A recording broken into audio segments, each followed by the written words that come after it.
The morning the supermarket opened, the town forgot how to breathe. We stood on the sidewalk in our Sunday coats, though it was only Thursday, gathering like church without a hymn, watching the doors glide apart on their silver track as if they were showing us the future in one smooth breath. I was 17 then, daughter of a grocer. Our place, Miller's Groceries, sat 2 blocks down from the new store, a narrow shop where the bell over the door rang like a friend's laugh, and my father still cut cheese with a wire and weighed apples on a scale with a needle that quivered as if it had feelings.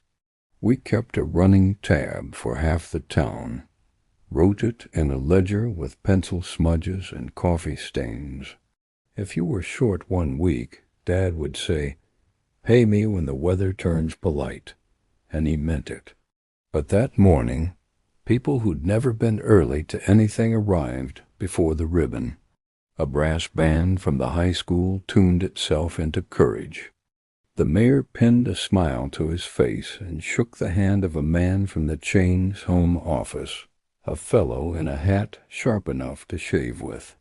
Over the door, red letters bigger than our entire shop window, announced a new word we weren't used to: supermarket. The doors sighed open at 10. Inside was light like we'd never seen. Not the honey light of afternoon slipping through old glass, but a humming brightness that made every can gleam like a promise. Shiny carts with wobbly grace waited in rows, each with a child already claiming the front seat, legs kicking against chrome. And the aisles, Lord, the aisles, stretched farther than our whole store, lined with boxes painted in colors that didn't exist in nature, names from faraway factories declaring themselves. Wheaties, Jell-O, Cheer, Tide. Things didn't just sit there. They posed. Mother took my arm, though she never needed help walking. "Don't gawk, Ruthie," she whispered, eyes wide and honest. "We're guests." That was the first difference. In our store, no one felt like a guest. At Dad's counter, you were already known. The manager, a man with a carnation that matched his cheeks, handed out flyers. "Self-service," he said as if the words were a song. "Pick what you like, pay at the front." He could have added and learned to forget who sold it to you, but of course he didn't.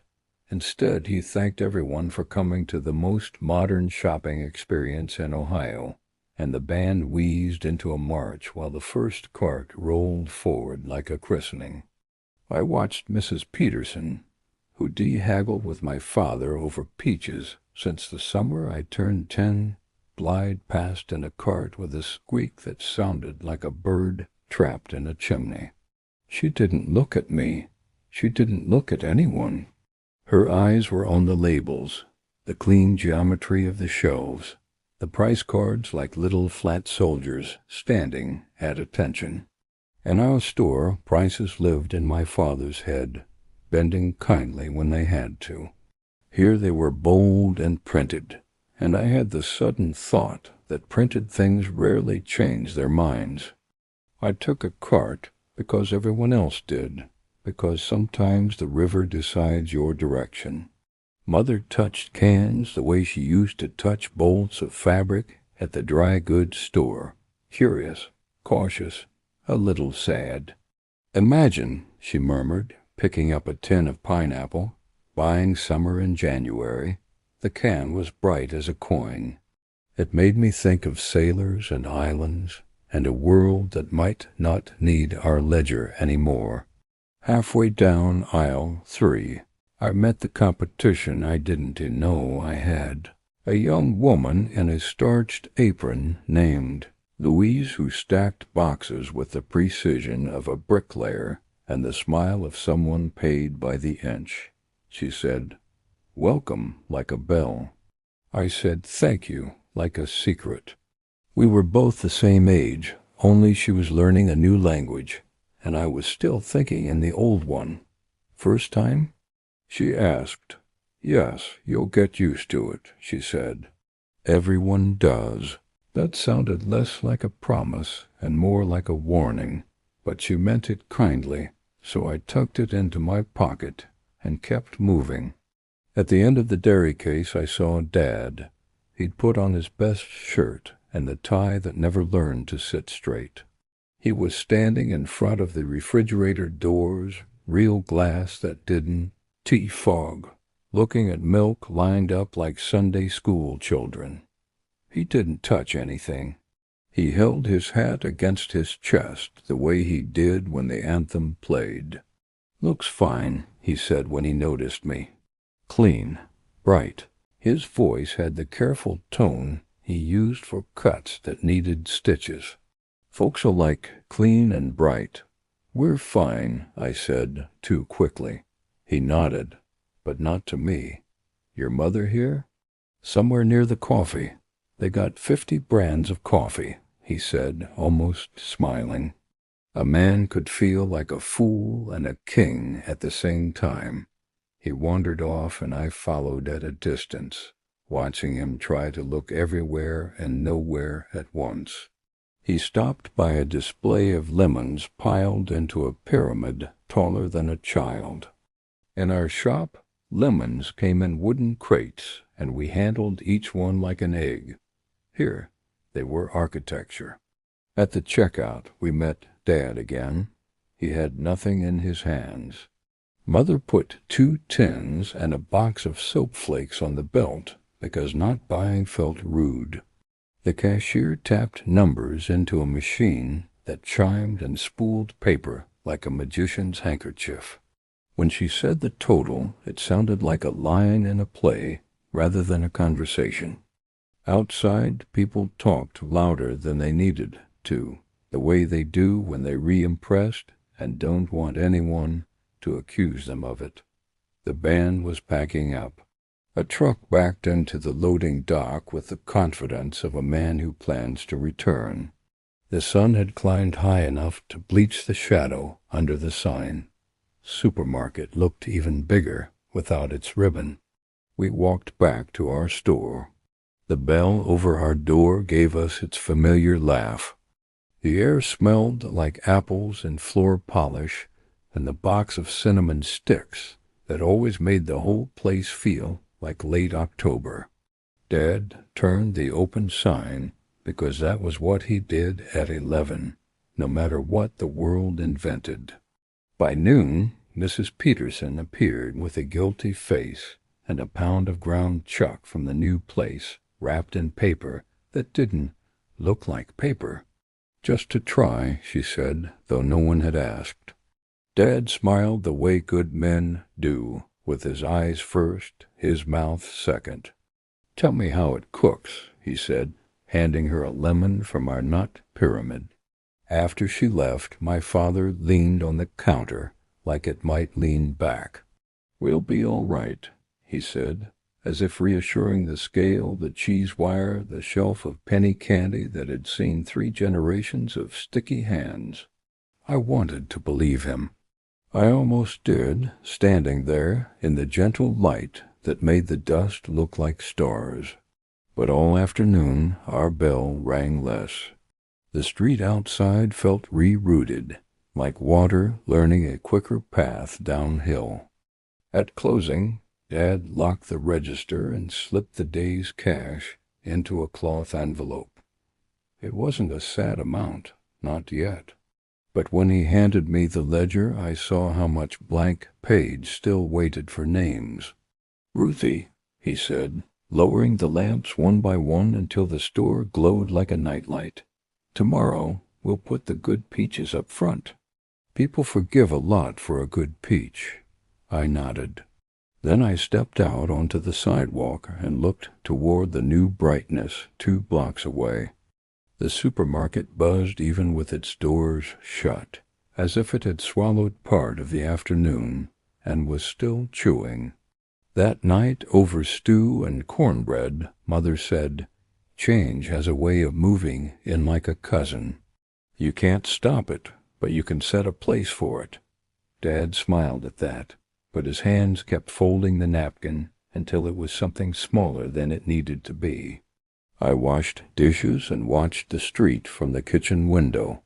A boy pushed one of those new silver carts all the way home, laughing while his sister rode inside, hair flying like a banner.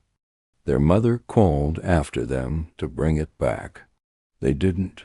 It rolled into the dark like a moon with wheels. In bed I thought of Louise stacking boxes, of prices printed like commandments, of people touching labels instead of hands. I thought of our ledger with its forgiving pencil, of the bell that knew every voice. Somewhere between those thoughts I fell asleep to the faint electric hum that didn't belong to our house, but it breathed a little differently. By the second week, the novelty had turned into routine. The crowds at the supermarket no longer dressed up for the occasion. The women came in curlers, the men in work shirts. Even the brass band had stopped pretending change was worth a song. The place had become what all miracles eventually become: convenient. At Miller's groceries, the rhythm of days grew softer, thinner. Our bell still laughed when the door opened, but some afternoons it laughed to an empty room. Father never complained, though he spent more time dusting than selling. He wiped the scales with care, as if their shine might remind someone we were still here. Mother said it was just a season. The first snow always makes folks forget how to drive, she said, stirring her coffee. They'll come back once the shine wears off that big place. But each morning, I watched the same thing happen. More faces we used to know turning the corner, paper bags marked with red letters that weren't ours. One evening near closing, Louise from the supermarket stopped by. She stood awkwardly by the counter, hands folded, still in her crisp apron. "Your father in?" she asked. "He's in the back, checking inventory," I said, though the shelves had stopped changing enough to need checking. She looked around, slow and soft. "It smells nice in here." "Smells like dust and onions," I said, half smiling. "No," she said. Like people, it was a strange thing to say, but kind. She bought a jar of pickles, the same brand she probably stacked by the 100. When she left, the bell rang brighter than usual, as if happy to remember what it was for. Later that night, as I helped Father lock up, I mentioned her visit. He didn't look surprised. "Even in a big place," he said, "someone has to miss the small." Winter came early that year. Frost framed our windows before Thanksgiving, and the street lamps made the sidewalks look like glass. From our front door, I could see the supermarket's parking lot, always half full, even on cold nights. The glow from its windows reached as far as our doorstep, a second moon that didn't care about the weather. Inside, the air in our shop held a different kind of warmth. We'd started keeping a kettle on the potbelly stove just for anyone who wanted tea. "Hospitality doesn't cost much," Father said. "Not yet, anyway." And little by little, a few people started returning. Not many, but the ones who did stayed longer.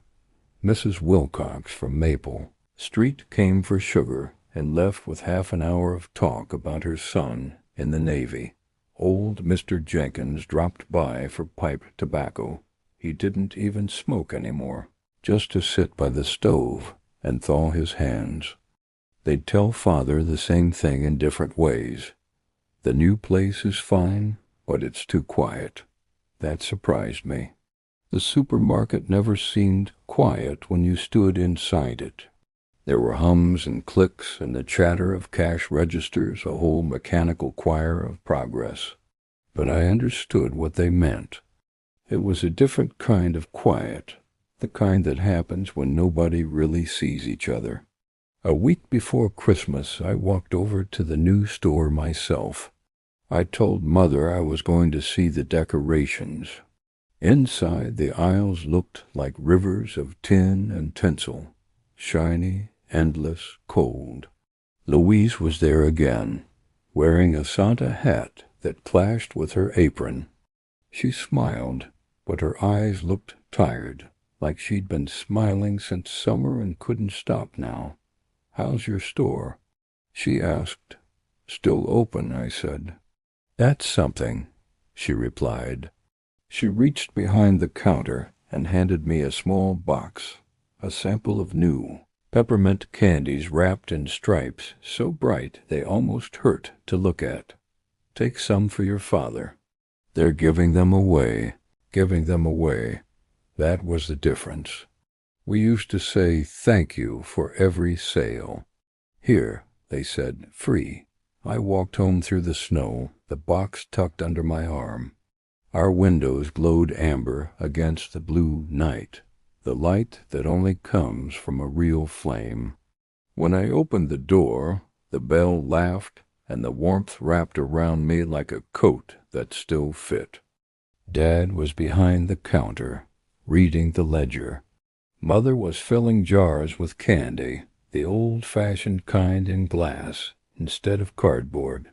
"Good timing," she said. "We were just talking about making Christmas baskets for the neighbors." "Even the ones who don't come anymore?" I asked. "Especially them," Father said. We spent the next day wrapping oranges, nuts, and homemade fudge in wax paper, tying them with bits of red ribbon. The ledger stayed open, but not for business. Dad wrote names from memory, people who'd shopped with us since the Depression, some who probably owed him money, some who never would. He said, "It's not about debt.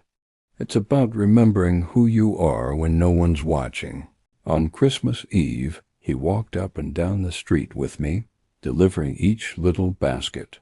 The night was bitter cold, but it felt alive, full of footsteps, greetings, and the sound of doors opening for just long enough to let a little warmth escape. At the supermarket, the lights were still on, but it looked lonely, too clean, too bright. Through the glass, we could see a few clerks tidying shelves that didn't need tidying. No one looked up. Dad left a basket at their door anyway. He didn't write a name on it, just a small card that said, "Merry Christmas from the Millers." That night, as snow fell soft as ash, I lay awake listening to the faint hum from 2 blocks away. It didn't sound so loud anymore. Maybe it had never been the enemy, just the echo of a new way of living. I thought about what Louise had said, "It smells like people," and wondered if our little store would last through another spring. I didn't know. But I knew this. Every world, no matter how bright or modern, still needs a place where someone remembers your name without looking it up. And if that place was smaller than before, maybe that was what made it matter. January came with ice on the power lines and silence in the mornings.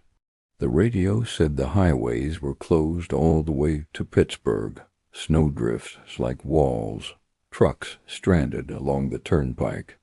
It didn't sound like news. It sounded like a pause. At first, no one worried. The supermarket had everything. After all, endless aisles, shiny trucks, and managers who spoke in schedules. But by the 3rd day, the bread shelf was thin. By the 4th, the milk cooler hummed over nothing but cold air. That Friday morning, Mother came in from the porch holding a letter. "Notice from the supply company," she said, frowning. "Deliveries delayed indefinitely." Dad just nodded. "That'll hit the big store first." He said it without pride, without hope, more like a man reading the weather and recognizing an old storm. By Saturday, the lines at the supermarket stretched past the doors. From our window, I watched people in heavy coats standing in the wind, waiting for something that might not come. Their carts were empty. their faces pale under the fluorescent glare that spilled through the glass like cold water. Our bell rang for the first time in hours. It was Mrs. Peterson again, the one who'd once bought meat wrapped in fancy paper. She looked embarrassed, clutching a list that fluttered in her hand like a white flag. "Do you have flour?" she asked. "Just enough," Dad said, smiling. "And some cornmeal if you're not fussy." "I'll take both," she said quickly. "I don't care about brands any more." She left with her paper bag tucked close to her chest, the same way she used to carry her Sunday hat when it rained. By evening more came, not many, but steady. The ones who'd once gone silent when they saw us on the street now smiled too much, talked too loudly, the way people do when they're asking forgiveness without saying so. That night the wind rattled the windows, and the lights flickered. We lit the kerosene lamps, the same ones Father had kept since the war. The store looked smaller under their glow, but warmer. Mother filled a pot of stew on the stove in the back and said, "For anyone who comes cold." And they did come, not just for flour, but for heat, for talk, for a place that still felt like it belonged to someone. The shelves that had once been full now looked humble and human, half empty, half lived in. But the sound of laughter returned, soft at first, then growing, like a tune the walls remembered. Louise arrived just before closing, snow clinging to her apron. "They sent us home," she said. "No trucks, no stock, no point in staying open." She looked around as if she'd stumbled into a dream. "You still have light." "We've had it longer," Father said. She smiled, setting down a bundle of paper, receipts from her store. I realized useless now. "You know," she said softly, "people kept saying how big ours was. I don't think I ever noticed how small feels." Safe. Sunday came, and the snow began to melt. A convoy of trucks rolled through town that evening, their chains singing against the ice. The supermarket reopened Monday morning with banners that read, "Thank you for your patience." And just like that, the line outside our door grew shorter again. But something had shifted, not in the numbers, but in the eyes. When Mrs. Peterson came next week, she still bought flour, and she stayed for coffee. Mr. Jenkins brought his grandson just to see where things are done by hand. Even Louise stopped by after her shift, no longer wearing the apron, just a scarf and a quiet kind of friendship. One night as we locked the door, I asked Father if it bothered him that people came only when they needed us most. He set down the ledger, the pencil worn to its last inch. "Ruthie," he said, "a store's just a room until someone walks in. Doesn't matter why they come, only that we're here when they do." He looked at the window, at the frost catching the lamplight. "You can't hold people by their habits, only by their trust. And trust takes time, even longer than snow to melt." I didn't answer. I just nodded, watching the glow of the supermarket's sign flicker across the street. It didn't look so bright anymore. Maybe it never had been. Maybe we'd just been too dazzled to notice the hum beneath the hum, the sound of something hollow pretending to be whole. That spring the road thawed, the air soft, and the town slipped quietly back into its rhythm. The big store stayed busy, of course. Progress rarely apologizes. But now and then a face would appear in our doorway, cheeks pink from the walk, saying, "I just missed the smell of this place." We'd smile, pour tea, weigh apples on the old scale, and write their names back into the ledger. Each pencil mark a small act of remembering. By summer, business was steady again. Not booming, not dying, just breathing. And every night, before turning the lamps low, I'd glance at the new supermarket lights down the street, steady, distant, humming through the dark. They were still brighter than ours. But I'd learned something that winter, light means nothing if it doesn't make you warmer. The year my father's hands began to tremble, the peaches came early. He turned each one gently, as if it were something borrowed from the sun.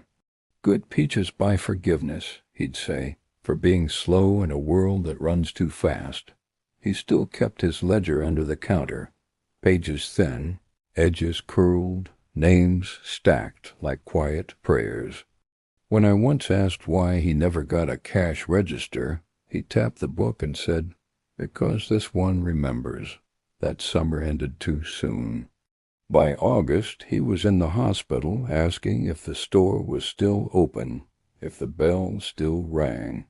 The day before he left, he told me, "You can't hold people by their habits, Ruthie, only by their trust." He'd passed that week, and when I opened the shop again, the bell sounded softer, as if it knew someone was missing. The first customer was Mrs. Peterson. She didn't ask for anything fancy, just flour and a kind word. "Your father was a good man," she said, folding her hands on the counter. "Yes," I whispered. "And stubborn," she smiled. "That's what good costs." Later I found his ledger still open, the pencil resting where he'd left it. The last name was only half written. Below it I added in my own hand, "Albert Miller, paid in full." It wasn't bookkeeping. It was goodbye. The store stayed small, steady. Some days were quiet enough to hear the hum of the refrigerator like breathing. But people still came, for coffee, for talk, for something real in a world of neon and chrome. The supermarket kept expanding, aisles longer, music louder, lights brighter. I went there sometimes curious, but it always smelled like distance. Everything looked perfect, and nothing felt warm. One afternoon, a young manager from there stopped by. He wore a hat too sharp for this town and asked, "Have you ever thought about selling?" "Selling what?" I asked. He blinked. "This place, the land," I smiled. "Oh, I already did. Every day, just not for money." He didn't get it. Most people don't until they need what can't be bought. Years moved like steady rain. I grew older in the way you only notice in mirrors, slower hands, softer voice, stronger heart. Children who once bought candy came back as parents, holding their own kids by the wrist, saying, "This is where I used to come when I was your age." And the bell would laugh as if remembering too. Then one autumn evening, a young couple came by, nervous, hopeful, holding a baby who reached for the hanging scale. "We heard you might be ready to retire," the man said. The word sounded heavier than it used. They promised to keep everything, the jars, the kettle, the smell of flour, in the morning. I showed them the trick of the back door that sticks when it rains and handed over the key. Not the kind you lose, the kind that opens again in someone else's hands. That night I stood across the street and looked at the two lights that had always divided our town, the supermarket S-glare, wide and certain, and our little window, soft and human. Both had their place, but only one could warm you. At home, I opened my father's ledger for the last time. Its pages had yellowed, the pencil marks fading like breath on glass. On the final line I wrote, "The Miller's store paid in full." I set the book on the shelf beside the family Bible and turned out the light. Now, when I pass the shop, the bell still rings brighter, quicker, like it's learned a new song. The couple runs it well. The peaches aren't perfect, but they're real. And every time I buy one, I think of Father turning it in his hands as if listening for ripeness. Because maybe that's what running a store or a life really is.